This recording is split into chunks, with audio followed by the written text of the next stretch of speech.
Hi student, तो आज हम लोग पढ़ने जा रहे हैं scalar and vector quantity.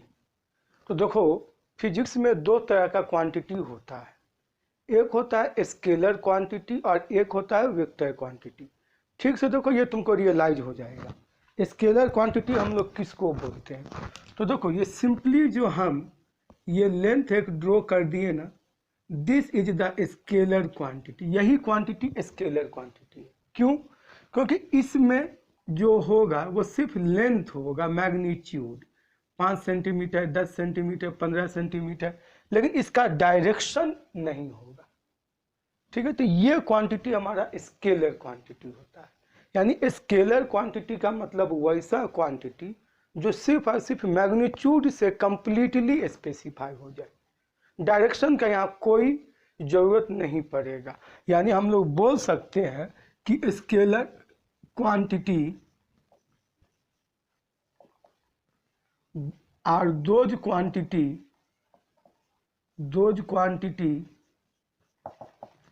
which are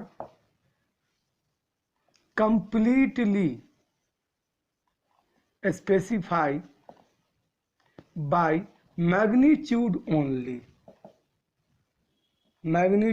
only। यही क्वांटिटी को हम लोग बोलते हैं स्केलर क्वांटिटी। एग्जाम्पल के तौर पे, एक तो तुमको हम यहाँ दिखलाएं कि ये लेंथ है, दूसरा मास भी हमारा स्केलर क्वांटिटी है। मास, इस टाइप का कई क्वांटिटी जो है स्केलर क्वांटिटी है। स्केलर क्वांटिटी को जोड़ने के लिए कोई भी स्पेशल लॉ नहीं बना हुआ है। ये सिंपली ऑर्डिनरी अलजेब्रा का रूल से हम लोग ऐड, सब्ट्रैक्ट, मल्टीप्लाई, डिवाइड कर सकते हैं। बात समझ गए? ये चीज़ है। तो ऐसा क्वांटिटी को हम लोग बोलेंगे स्केलर क्वांटिटी, जो सिर्फ और सिर्फ मैग्नीट्यूड से ही पूरा सेंस दे दे। ठीक है, ये चीज़ है। दूसरा हम लोग का जो आता है वो है वेक्टर क्वांटिटी। देखो, वेक्टर क्वांटिटी हम तुमको दिखा भी सकते हैं कि वेक्टर क्वांटिटी क्या होता है। तो देखो, वेक्टर क्वांटिटी अगर तुम एक एरो ले लेते हो ना, एरो, तो ये तुम्हारा एक वेक्टर क्वांटिटी है। यही है वेक्टर, एरो। ठीक है, यही वेक्टर क्वांटिटी है। अगर ये तुम्हारे तरफ आता हुआ दिखेगा तो कैसा दिखेगा? यहाँ पर एक डॉट दिखेगा। और अगर तुम इसको अपने से दूर जाता हुआ देखोगे तो ये पीछे का पोर्शन में एरो में क्रॉस होता है, तो ये क्रॉस दिखाई देगा। यानी तुम बोल सकते हो कि ये डॉट देखने का मतलब हमारे तरफ और क्रॉस देखने का मतलब हमसे दूर। तो देखो, यहाँ ये एरो डायरेक्शन बता रहा है। इसका तो मैग्नीट्यूड भी है। देखो, लेंथ है, मैग्नीट्यूड, और ये जो एरो जो बना हुआ है ये दिखा रहा है कि इस दिशा में जा रहा है। तो वेक्टर जब भी तुम सुनो तो ये एरो को इमेजिन करो, एरो को। क्यों? क्योंकि एरो डायरेक्शन और मैग्नीट्यूड दोनों दिखाता है। यानी कहने का मतलब क्या हुआ कि वेक्टर क्वांटिटी वैसा क्वांटिटी हुआ जो कंप्लीटली स्पेसिफाई होगा, और ये कंप्लीटली स्पेसिफाई करने के लिए दो क्वांटिटी का रिक्वायरमेंट होगा। पहला मैग्नीट्यूड और दूसरा डायरेक्शन। यानी हम लोग बोल सकते हैं कि those quantity which have both magnitude and direction. लेकिन क्या इतना ही बोलना काफी रहेगा वेक्टर के लिए? नहीं। क्यों? क्योंकि कुछ क्वांटिटी फिजिक्स में ऐसा है जिसका डायरेक्शन भी है और मैग्नीट्यूड भी है, लेकिन वो वेक्टर क्वांटिटी नहीं कहलाता। एग्जांपल में इलेक्ट्रिक करंट, मैग्नीट्यूड भी है, डायरेक्शन भी है, लेकिन नहीं है। तो फिर क्या है complete definition?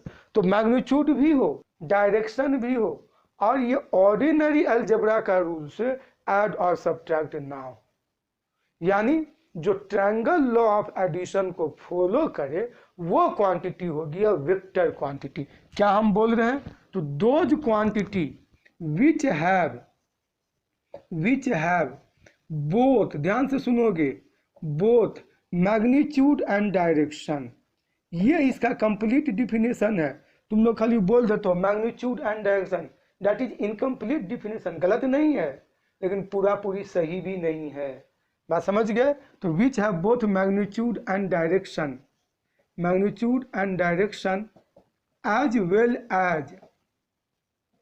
as well as must follow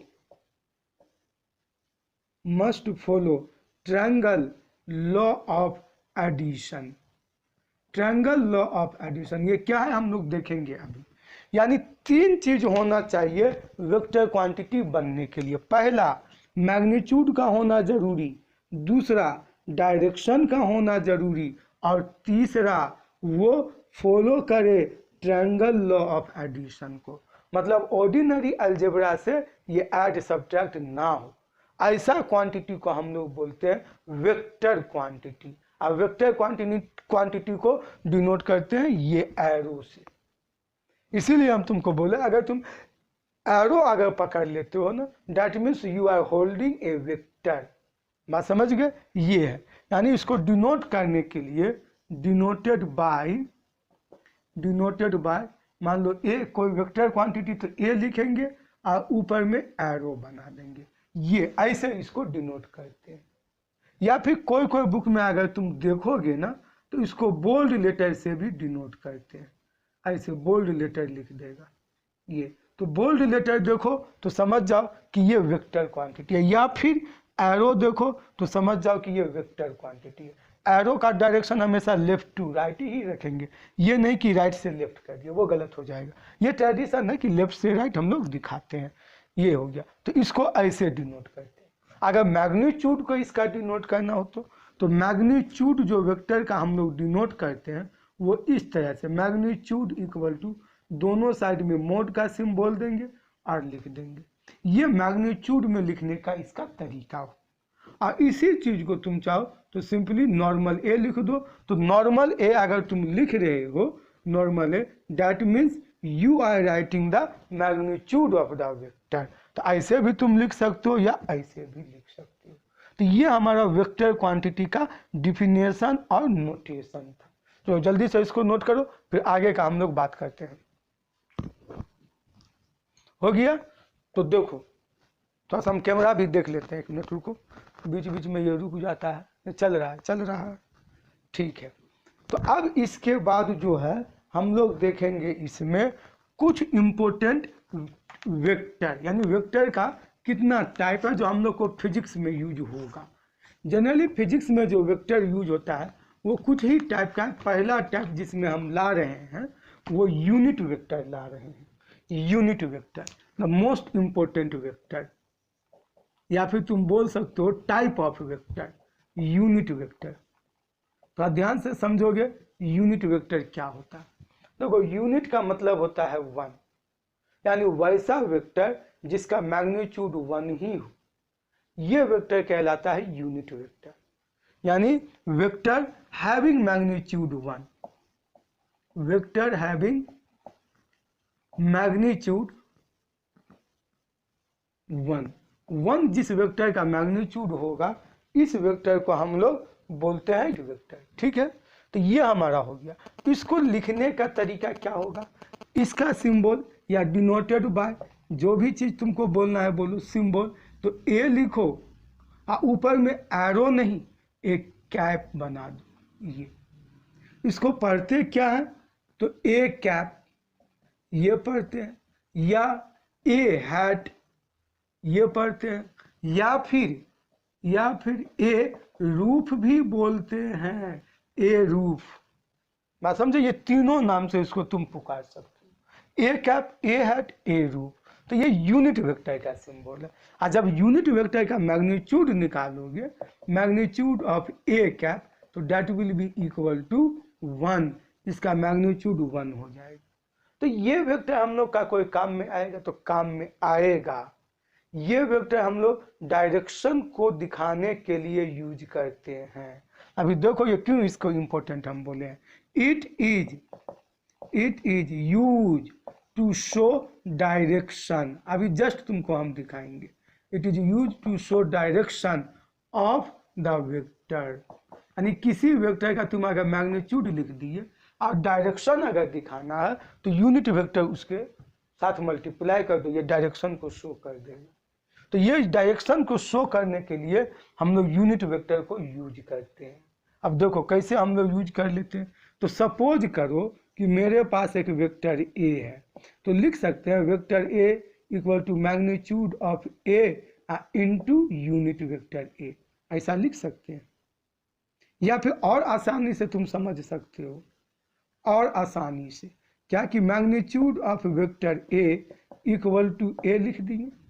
ठीक है, क्लियर हो रहा है।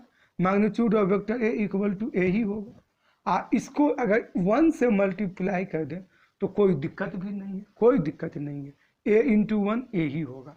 अब यहाँ से अगर हम मैग्नीट्यूड हटा दें तो ये वेक्टर ए बनेगा, तो इधर भी वेक्टर बनना चाहिए, तो हम ए को एज इट इज लिख दिए और यूनिट वेक्टर ए यहाँ पर 1 के जगह पर लिख दिए। तो देखो आया, ये मैग्नीट्यूड है तो सिंबल भी दे सकते हो या एज इट इज भी रख सकते हैं।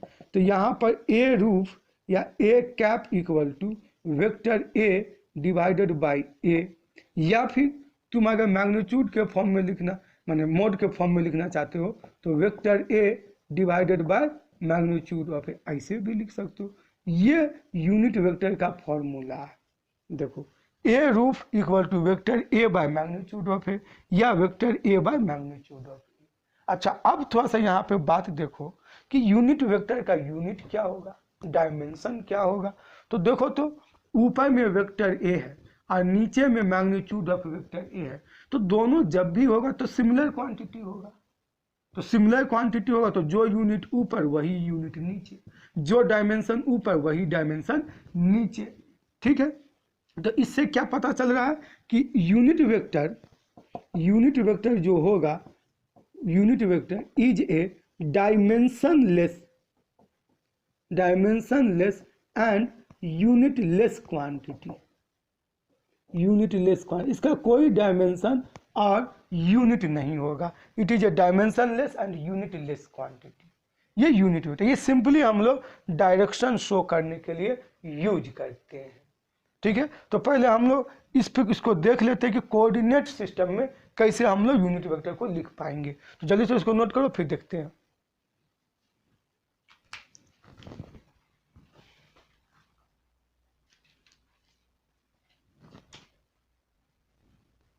तो देखो हो गया, अब मिटा दे रहे हैं। तो कार्टेशियन कोऑर्डिनेट में हम लोग इसको कैसे लिखेंगे यूनिट वेक्टर को, तो थोड़ा सा देखो बात को।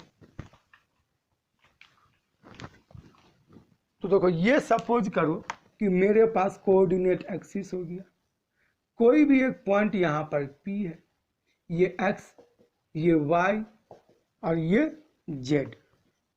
ठीक है, P है, ओरिजिन हो गया ये, यहाँ से हम एक वेक्टर A को ड्रॉ किए। अगर इस पॉइंट का कोऑर्डिनेट देखें तो ये X के रेस्पेक्ट में AX, यहाँ से यहाँ तक का दूरी AX, Y के रेस्पेक्ट में AY और Z के रेस्पेक्ट में AZ, मान लो इसको बोल दिए। ये इस P पॉइंट का कोऑर्डिनेट हो गया। अब हम इसको वेक्टर में कन्वर्ट करना चाहते हैं, पोजीशन वेक्टर, जिसको OP से हम लोग डिनोट करते हैं, OP।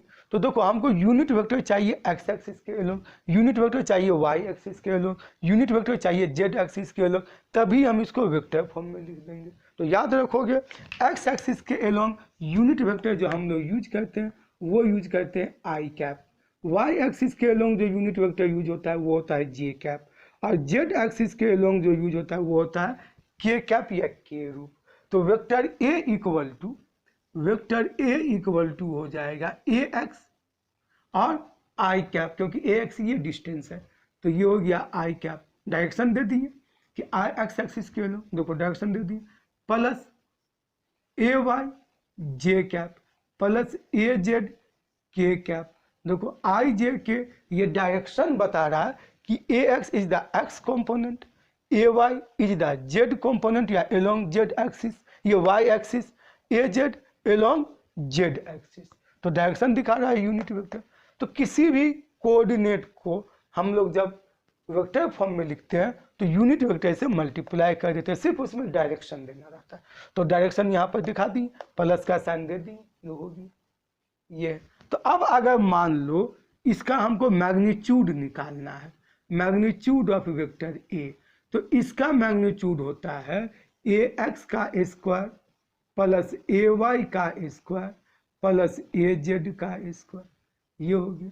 और यही वेक्टर हमारा पोजीशन वेक्टर भी कहलाता है।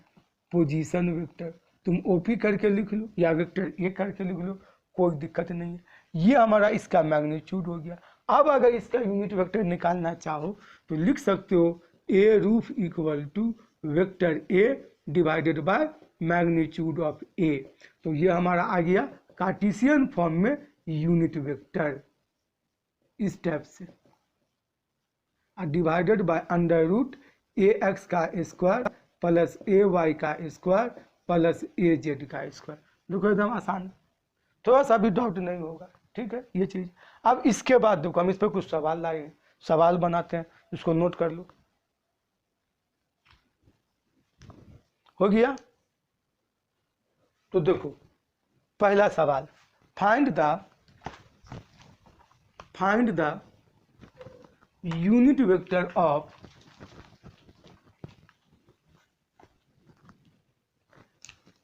क्वेश्चन है find the unit vector of 3i plus 2j plus 4k। इसका यूनिट वेक्टर हम लोग को निकालना है, ठीक है। तो यहाँ पर हम लोग मान लेंगे कि लेट सॉल्यूशन में एकदम आसान है, vector A equal to 3i रूप 2j रूप प्लस 4k रूप, ये हो गया। Magnitude of vector A equal to under root, just अभी सीखे हैं, 3 का स्क्वायर 2 का स्क्वायर 4 का स्क्वायर, ठीक है। तो ये कितना हो गया 16 ऑफ 3 और 9 29 अंडर रूट 29। तो A roof equal to vector A divided by magnitude of vector A, 3i रूप 2j रूप 4k रूप डिवाइडेड बाय अंडर रूट 29। इसको अलग अलग करके भी लिख सकते हो, 3 by under root 29 i cap, 2 by under root 29 j cap plus 4 by under root 29 k cap.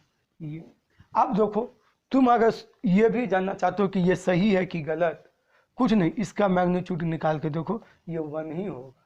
Unit vector कभी भी एग्जाम में है तो ये गलती हो ही नहीं सकता है। क्यों? क्योंकि जो तुम आंसर लाए हो इसको स्क्वायर करके जोड़ो, देखो ये 1 देगा। 3 का स्क्वायर 9 तो अंडर रूट 29 ही होगा, 2 का स्क्वायर 4 अंडर रूट 29 का 29 ही होगा, 4 का स्क्वायर 16 बाय 29, देखो सबका एलसीएम डिनोमिनेटर में 29, 9 प्लस 4 प्लस 16 29 बाय 29 1, आई कैप का 1, जे कैप का 1, के कैप का 1। तो ये आएगा, ये आंसर तुम जान रहे हो। अगर जिस सवाल में ये ना मिले समझो कि कुछ गलती हो रहा है कैलकुलेशन, ये है। चलो ठीक है, दूसरा सवाल ले लेते हैं यूनिट वेक्टर पे।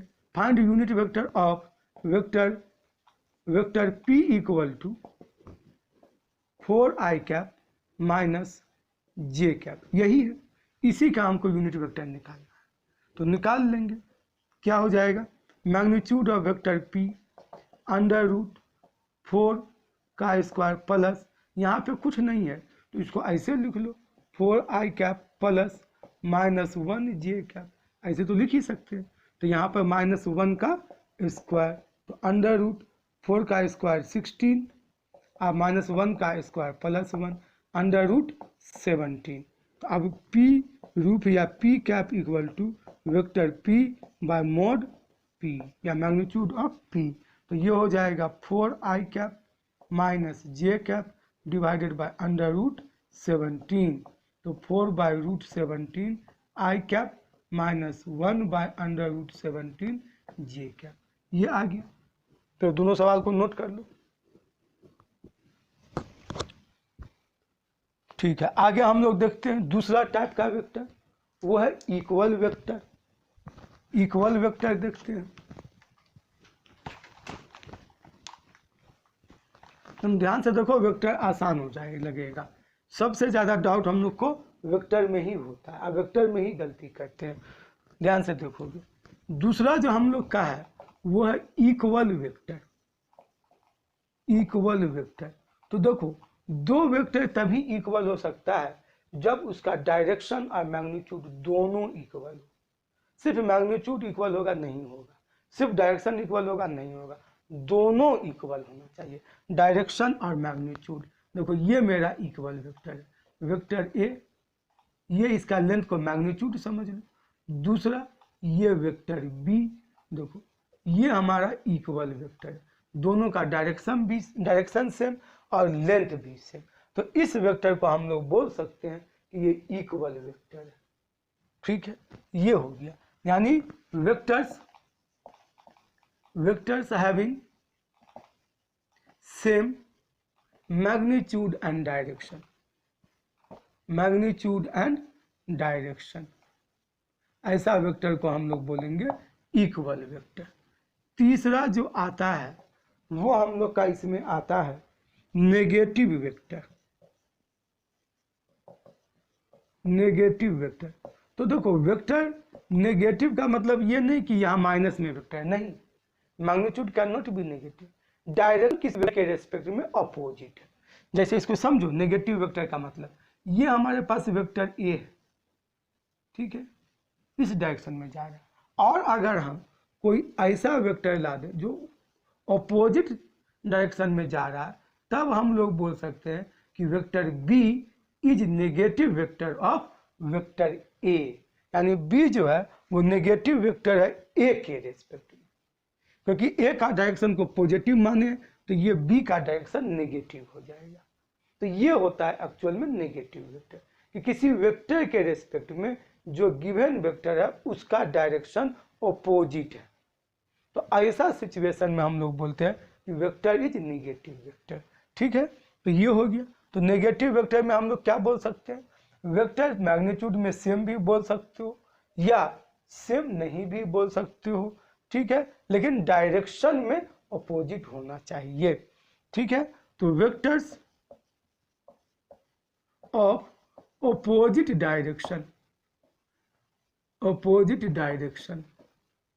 डायरेक्शन का अगर वेक्टर है तो उसी को हम लोग बोल देते हैं नेगेटिव वेक्टर। अगर बी को पॉजिटिव मानते हो तो ए तुम्हारा नेगेटिव हो जाएगा। ये मैग्नीट्यूड सेम भी हो सकता है और सेम नहीं भी हो सकता है। बुक सब में हम लोग को जनरली सेम मैग्नीट्यूड को लेके देता है, तो वो भी सही है। ठीक है, ये हो गया। इसके बाद एक आता है कोलिनियर वेक्टर। कोलिनियर, देखो नाम बता रहा है कोलिनियर। को का मतलब होता है सेम और लीनियर का मतलब होता है स्ट्रेट, यानी सेम स्ट्रेट लाइन में हो, तो ये कोलिनियर वेक्टर। ये वेक्टर और ये वेक्टर, वेक्टर ए और vector B same straight line में है, तो ये कोलिनियर कहलाएगा। हाँ, पैरेलल वेक्टर भी तुम्हारा अगर है ये वेक्टर, तो ये भी कहलाएगा कोलिनियर वेक्टर, कोलिनियर। ठीक है, और अगर ऐसा है ऑपोजिट डायरेक्शन है तब भी हमारा कहलाएगा कोलिनियर वेक्टर। तो ये सब कोलिनियर वेक्टर का, इधर से अलग से देख रहे हैं, इसके साथ डाउट में मत होना। कोलिनियर मतलब एक ही दिशा में चल रहा है या जस्ट उसी लाइन के क्रॉस ऑपोजिट दिशा में चल रहा है। ठीक है, तो ऐसा वेक्टर को हम लोग बोल देते हैं कोलिनियर वेक्टर। ठीक है, तो ये हमारा कुछ इंपॉर्टेंट वेक्टर है जो हम लोग को ज़्यादा यूज होता है फिजिक्स में। ठीक है, अब इसके बाद हम लोग देखेंगे कि वेक्टर को ऐड और सब्ट्रैक्ट कैसे कर सकते हैं, या एडिशन का प्रॉपर्टी क्या है। तो थोड़ा ध्यान से समझोगे। हेडिंग दे दो एडिशन ऑफ वेक्टर, इसको नोट कर लो।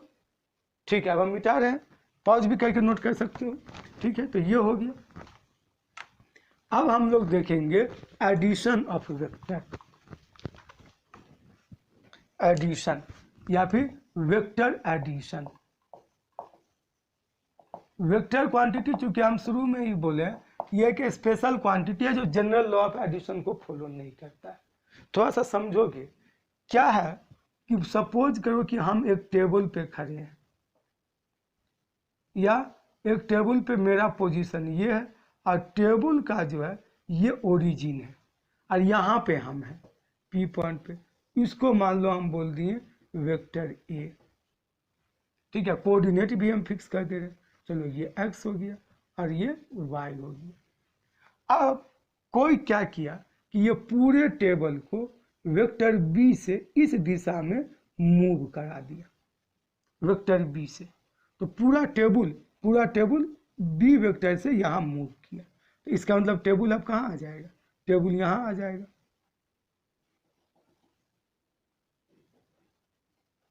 यहाँ पर टेबल आ गया, तो मेरा पोजीशन भी जो है पर आ गया।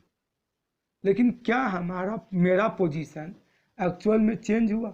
हम तो टेबल पे तो मूव नहीं किए, एक ही जगह टेबल पे। टेबल स्लाइड होने से हम यहाँ से यहाँ पर आ गए P डैश पर। तो नेट डिस्प्लेसमेंट मेरा क्या हुआ? तो नेट डिस्प्लेसमेंट तो मेरा यहाँ से हुआ, ये हो गया वेक्टर R। तो ये जो वेक्टर R है ना, यही वेक्टर है ये दोनों का एडिशन।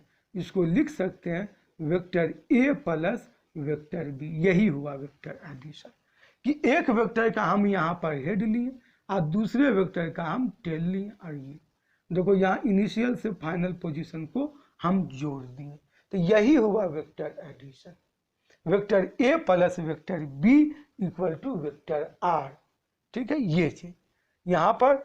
फिर दूसरा एग्जांपल से तुम देखो, सपोज करो एक वेक्टर यहाँ पर A है और एक वेक्टर यहाँ पर B है, ये। तो हमारा vector A plus vector B क्या होगा? तो vector A plus vector B तुम यहाँ पर इसको ले जाके इसको इसी डायरेक्शन में ऐसे लिख दो और ये इनिशियल से फाइनल जोड़ दो। यही हो गया vector A plus vector B। यही है वेक्टर A प्लस B। या नहीं, तुम अगर इसको यहाँ नहीं ले जा सकते हो तो A को ही यहाँ ले आओ, ये ऐसे। ये वेक्टर A, इसको बोल सकते हैं vector B plus vector A और that is equal to R। अब देखो ये हम इसलिए तुमको ऐसे बताएं कि वेक्टर एडिशन जो होता है वो vector A plus vector B करो या vector B plus vector A करो, दैट डजेंट मैटर, ये इक्वल होता है। ये है। लेकिन इस मेथड से जो हम लोग निकालते हैं वेक्टर A प्लस B, इसको हम लोग बोलते हैं हेड टेल मेथड।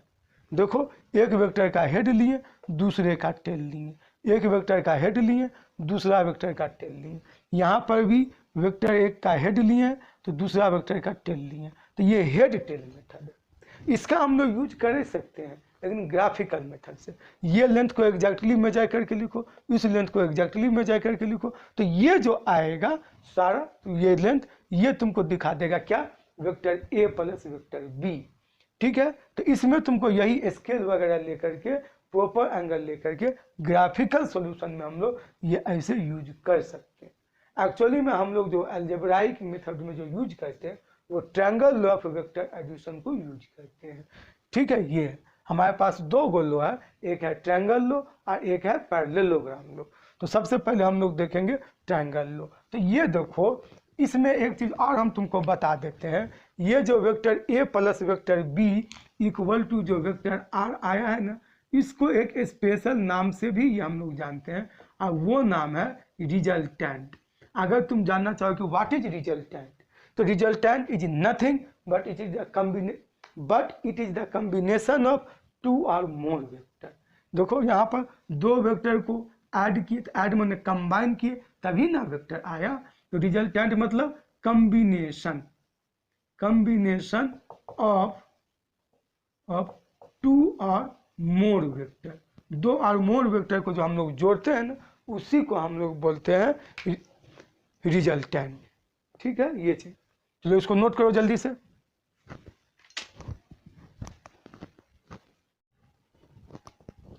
तो नोट हो गया, मिटा देते हैं इसको, हेडिंग लगाते हैं triangle law of vector addition. Triangle law of vector addition.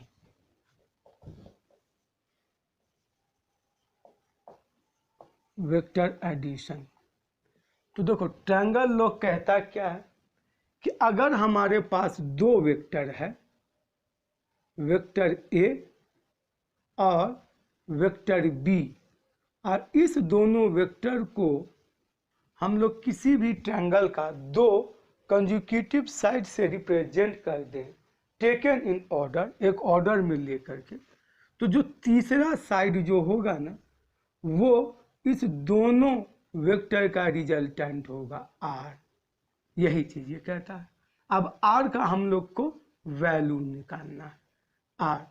R यहाँ पर A से जो एंगल बना रहा है ये बीटा एंगल, और देखो एक चीज, ये वेक्टर ए और वेक्टर बी में हम लोग का एंगल जो बन रहा है ये थीटा एंगल। तो थीटा को हम लोग यहाँ बोलते हैं कि it is the angle between vector a and vector b. Beta is the angle made by the resultant with vector a. Vector a से जो आर एंगल बना रहा है वो एंगल को हम लोग बीटा एंगल बोलते हैं। तो अब हम लोग को ये आर का वैल्यू निकाल लेना है, वेक्टर आर क्या होगा।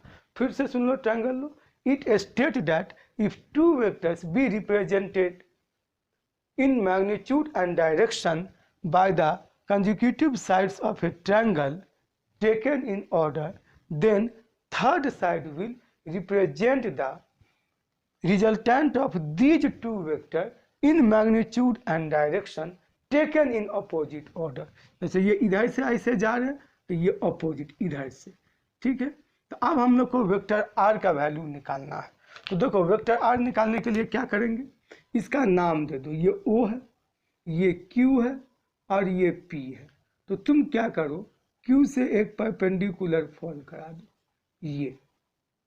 अब देखो ये साइड जो इसका नाम यहाँ पे N दिए, ट्रायंगल PQN में, इन ट्रायंगल PQN यहीं पे लिख देते हैं, इन ट्रायंगल PQN देखो तो ये परपेंडिकुलर होगा और ये हाइपोटेन्यूज। थीटा के सामने वाला साइड ये परपेंडिकुलर होता है और 90 डिग्री के सामने वाला हाइपोटेन्यूज कहलाता है। तो perpendicular QN by hypotenuse PQ equal to sine theta. तो QN इक्वल टू क्या हो जाएगा, PQ के जगह वेक्टर B लिख देंगे साइन थीटा। तो यहाँ पर हो जाएगा वेक्टर B साइन थीटा। ठीक इसी तरीका से अगर तुम इसको निकालना चाहोगे तो ये तो बेस हो जाएगा, base by hypotenuse cos theta, base by hypotenuse cos theta. तो ये हो जाएगा वेक्टर बी कॉस थीटा, ये हो गया। तो अब ये जो ट्रायंगल है OQN, क्या ये राइट एंगल ट्रायंगल नहीं है ना, राइट एंगल ट्रायंगल। तो राइट एंगल ट्रायंगल है तो कुछ याद आ रहा है, पाइथागोरस थ्योरम हम लोग लगा सकते हैं। तो क्या हो जाएगा, applying Pythagoras theorem, applying Pythagoras theorem to triangle OQN, क्या हो जाएगा, पहले एक बार लिख लो, OQ स्क्वायर इक्वल टू लिख सकते हैं QN का स्क्वायर प्लस ON का स्क्वायर। तो OQ equal to under root QN का स्क्वायर प्लस ON का स्क्वायर। अब देखना ध्यान से, OQ के जगह तो R लिख देंगे, मैग्नीट्यूड लिख रहे हैं R, और अंडर रूट QN का स्क्वायर के जगह पर, QN के जगह पर वेक्टर B साइन थीटा।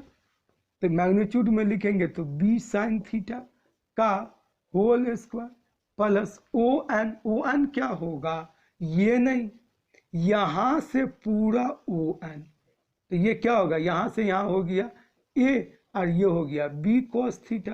तो A plus B cos theta, तो A plus B cos theta का होल स्क्वायर। अब इसको निकाल लो, R equal to B square sine square theta plus A square B square cos square theta plus 2AB cos theta, ये हो गया।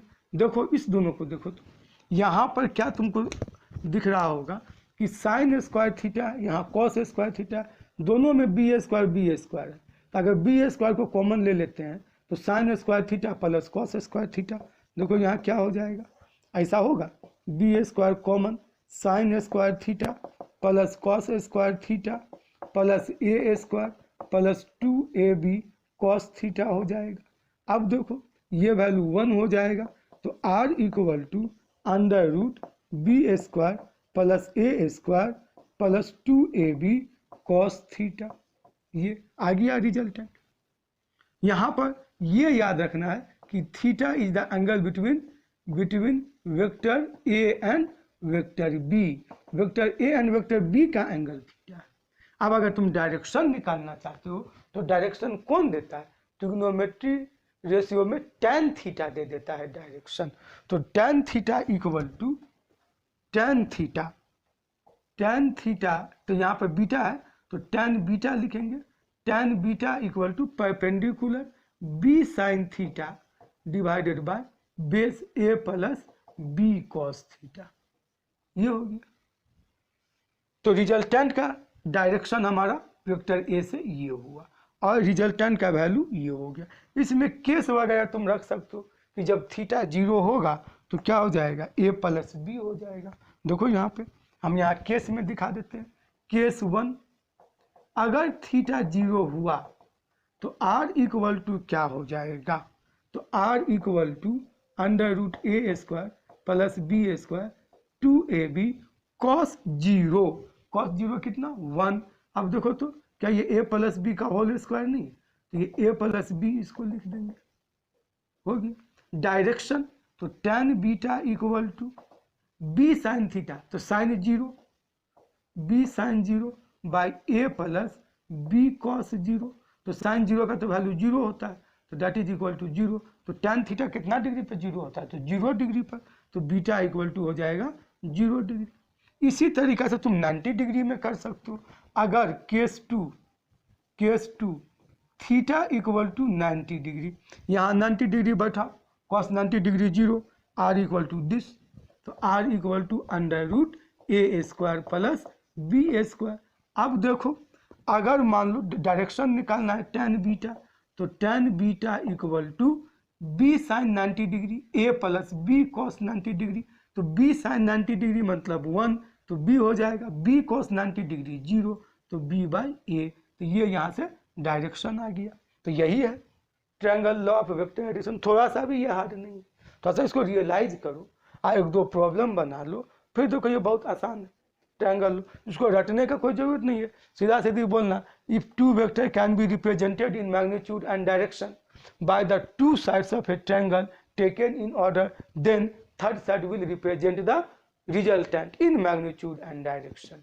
हो गया ट्रायंगल लॉ का स्टेटमेंट। और उसके बाद प्रूफ करने के लिए यहाँ पर एगो कंस्ट्रक्शन कर लेना, परपेंडिकुलर फोल्ड कर दोगे, यहाँ से ज्वाइन कर दो, थीटा ये एंगल मालूम है, इसको ये और ये लिख दो, हो गया। यही चीज़ हमारा पैरेललोग्राम में भी है, तो ऐसा देख लेते हैं उसको नोट करो जल्दी से। हो गया, चलो मिटाते हैं।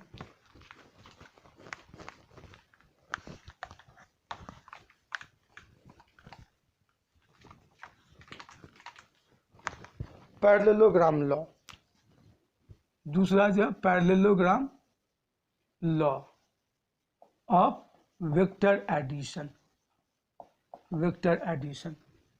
तो देखो पैरेललोग्राम लॉ कहता है क्या है कि if two vectors can be represented in magnitude and direction by the two consecutive sides of a parallelogram, then the included diagonal will represent the resultant of these two vector।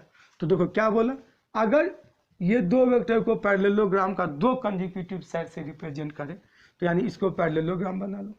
Consecutive side मतलब लगातार, ये parallelogram बन गया। तब या parallelogram में तो दो गो डायगोनल होता है, ये डायगोनल और एक ये डायगोनल, लेकिन क्या बोला गया है, इंक्लूडेड डायगोनल। इंक्लूडेड डायगोनल मतलब ये डायगोनल, ये इसको लेकर के, तो ये डायगोनल जो होगा ना, that will represent resultant in magnitude and direction. ये अब यहाँ पर इसमें भी वेक्टर ए और वेक्टर बी के बीच में कुछ एंगल होगा। सपोज करो ये एंगल थीटा और रिजल्टेंट का एंगल मान लो बीटा, जो अभी माने, इसमें भी वही काम करेंगे क्या, तो यहाँ से एक परपेंडिकुलर फॉल करा देंगे। तो देखो ये पैरेललोग्राम का साइड और ये साइड तो इक्वल होगा, तो ये हो जाएगा वेक्टर ए। या वहाँ पर जो नेमिंग किए थे वैसा ही नेमिंग कर लो, ठीक है। यहाँ पर वेक्टर ए बोल दो ताकि रिजल्ट में कोई हम लोग का अलग ना आए। और ये वेक्टर बी, तो ये वेक्टर बी हो जाएगा। अब देखो ये एंगल कितना होगा, सोचो। तो देखो ये साइड ये हॉरिजॉन्टल, ये साइड ये हॉरिजॉन्टल, तो क्या ये करेस्पॉन्डिंग एंगल नहीं हो जाएगा, थीटा थीटा, ये करेस्पॉन्डिंग एंगल है थीटा। ऐसे ही यहाँ पर लिख देंगे बी साइन थीटा, जो पहले ट्रायंगल में लिखे थे, और ये बी कॉस थीटा। अब ये ओरिज ओ मान लो, ये पी मान लो, ये एन मान लो, ये क्यू मान लो, सारा रिजल्ट वही चीज। सेम चीज देखो आ गया। अब इस ट्रायंगल में पाइथागोरस थ्योरम लगा दो, आर का वैल्यू निकल गया, डायरेक्शन भी निकल गया। नहीं तो तुम इसको अगर मिटा देते हो ऐसे करके तो क्या ये ट्रायंगल लो वाला नहीं आया बात? देखो ट्रायंगल लो वाला बात आ गया, बस हो गया प्रूफ। दोनों को हम लोग अलग अलग रटते हैं, कोई जरूरी नहीं है रटने का, ये चीज है, रटने का कोई जरूरी नहीं है, सेम चीज है। आर इक्वल टू क्या हो जाएगा? तो R equal to under root a square plus B square plus 2ab cos theta. Same method से प्रूफ कर दो। और tan beta equal to b sine theta by a plus b cos theta, हो गया। यही पैरेललोग्राम लो है। एक और हम लोग का वेक्टर में एक टॉपिक आता है, that is resolution of vector.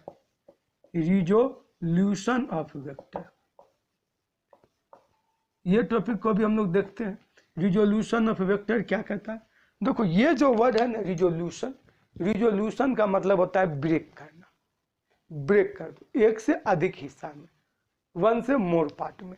यानी रिजोल्यूशन का मतलब हो गया, रिजोल्यूशन ऑफ ए वेक्टर का मतलब breaking of a vector, breaking of a vector into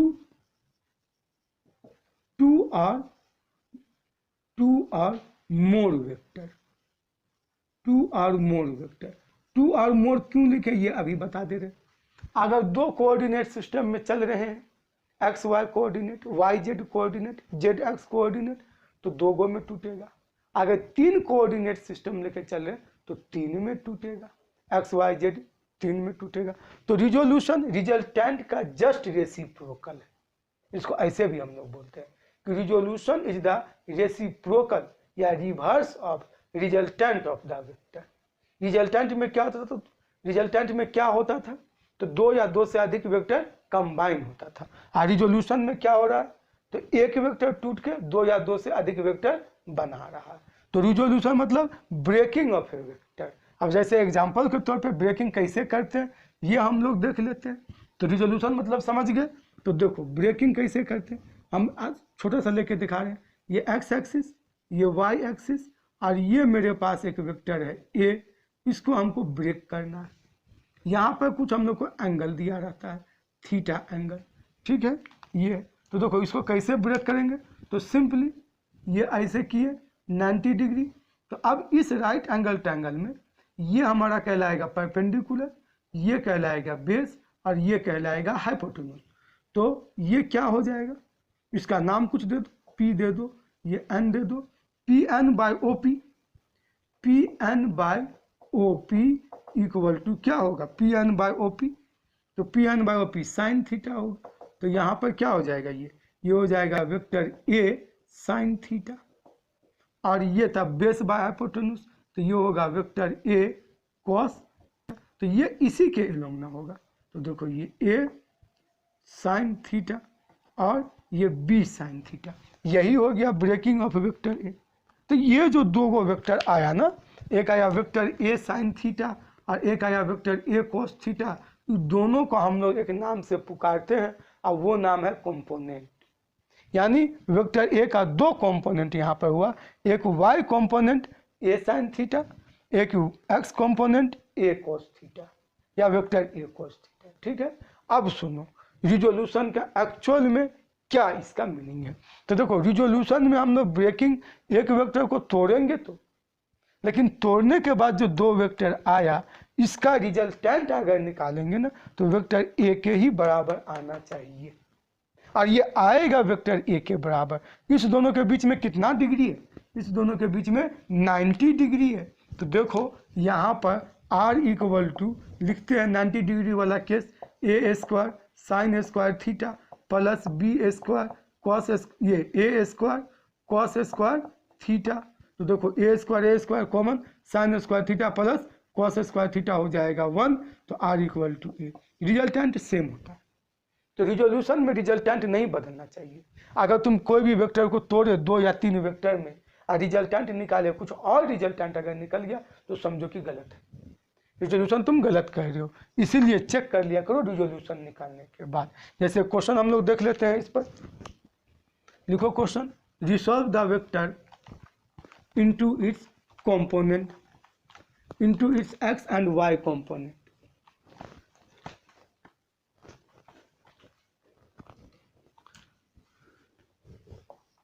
Resolve into x and y component. यहाँ पर एक हो गया x, एक हो गया y, और ये हमारे पास में एक F इक्वल टू दे दिया है 20 न्यूटन, एंगल है 30 डिग्री। इसी को बोल रहा है x में और y में रिसॉल्व कर दो तो हो जाएगा। ये वेक्टर का साइन यहाँ पर है, तो देखो यहाँ पर हॉरिजॉन्टल कंपोनेंट में तो ये हो जाएगा F, वेक्टर F, इधर आया तो ये हो गया cos 30 डिग्री। याद रखने का तरीका देखो, ऐसे करके पेन पकड़ लेना और इस लाइन पे रखना, और इधर जब करेंगे तो देखो थीटा डिक्रीज कर रहा है, तो जिस तरफ ले जाने में थीटा डिक्रीज करे उधर कॉस होगा, और इधर लेने से थीटा मेरा बढ़ेगा, इधर लेने तो बढ़ रहा है तो इधर साइन होगा। ये तो यहाँ पर लिख देंगे क्या, एफ साइन 30 डिग्री हो गया रिजल्ट। तो y कंपोनेंट सॉल्यूशन में क्या हो जाएगा, y component equal to 20 sine 30 degree, that is 20 into 1/2 10 newton हो गया। x कंपोनेंट अगर लिखना चाहें तो x कंपोनेंट 20 कॉस 30 डिग्री, तो 30 डिग्री कॉस 30 डिग्री का मान √3/2, तो 20 √3/2 दैट इज 10 √3 न्यूटन। ये हमारा आ गया, दोनों का रिजल्टेंट निकालो, देखो 20 ही आएगा। ठीक है, ये हो गया। तो लेकिन देखो इसमें जो तुम लोग को डाउट होता है वो साइन और कॉस, क्या हॉरिजॉन्टल में हमेशा कॉस होगा या वर्टिकल में हमेशा साइन होगा? नहीं, ये डिसाइड करेगा यहाँ का एंगल। अगर एंगल एक्स एक्सिस से दिया तब फिर इधर कॉस और इधर साइन, लेकिन अगर एंगल वाई एक्सिस से दिया तो इधर कॉस और इधर साइन। जैसे देखो हम दूसरा सवाल दे दिए, रिसॉल्व इसी सवाल को हम ऐसे दे दिए, ये हो गया F equal to 20 newton, angle 30 degree यहाँ पे बनाया। अब तुमको y कंपोनेंट निकालना है और x कंपोनेंट तो निकालोगे, वही कंसेप्ट। अब अगर तुम यहाँ ट्रायंगल बनाते हो 90 डिग्री तो ये बेस कहलाएगा, base by hypotenuse cos, base by hypotenuse cos, तो ये हो जाएगा F कॉस 30 डिग्री। नहीं तो पेन रखो ऐसे, देखो दिख रहा है, देखो इसको इधर मूव कराओ, थीटा देखो घट रहा है तो कॉस आ गया, इसको ऐसे पकड़ लिए इधर लेके चले गए, देखो थीटा इंक्रीज कर रहा है तो हो गया ये साइन, तो यहाँ पर हो गया F साइन 30 डिग्री। और नहीं तो परपेंडिकुलर बाय हाइपोटेन्यूज साइन, ये बेस बाय हाइपोटेन्यूज कॉस, तो ये हो गया। अब इसको तुम बोल सकते हो क्या हो गया यहाँ पर, y component F cos 30 degree यानी 20 इंटू √3/2 10 √3 न्यूटन, और इसमें x component equal to F sine 30 degree that is 20 into 1/2 10 newton. देखो चेंज हुआ। तो इस तरह से हम लोग रिसॉल्व करते हैं। ठीक है, तो इसको थोड़ा सा प्रैक्टिस करोगे, जो भी बुक है सवाल लो, बनाओ, दिक्कत हो कमेंट करो, हम यहाँ से सॉल्यूशन दे देंगे। ठीक है, तो हम लोग मिलते हैं फिर नेक्स्ट लेक्चर में, जहाँ पे हम तुमको बताएंगे डॉट प्रोडक्ट और क्रॉस प्रोडक्ट के बारे में।